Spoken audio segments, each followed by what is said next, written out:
Shalom bien-aimé, que la paix du Seigneur soit avec vous. Dans ce numéro, j'aimerais partager avec quiconque croit avoir un appel de Dieu authentique pour le servir dans une église. Il y a des choses à prendre en considération que nous trouvons dans Héros 17 et Héros 18. La première des choses, c'est que Dieu a dit à Élie, va cache-toi. Et la deuxième des choses, c'est celle où Dieu a dit, va présente-toi. Tous les appelés, tous ceux qui ont travaillé pour Dieu efficacement, ont à respecter, à honorer ces deux choses.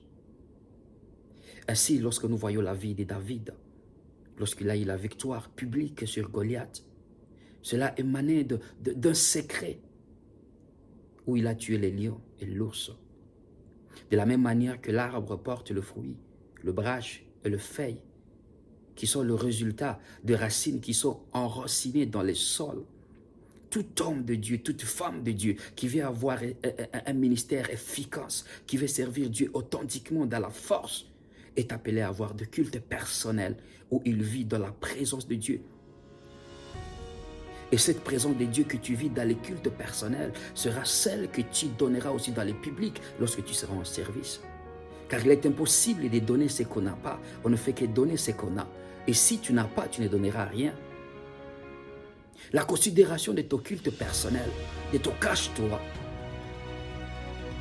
déterminera aussi ce que toi tu seras dans le public lorsque tu feras l'œuvre du Seigneur. Et ma prière pour toi est que tu prennes en considération le cache-toi, le culte personnel avant d'aller dans les cultes publics. Car le résultat émane du temps que tu as passé avec Dieu. Tu ne peux pas dire que Dieu est présent lorsque tu ne le vis pas dans ton culte personnel.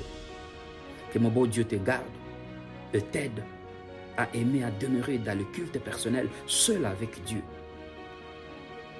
Sois béni et abondamment. Amen.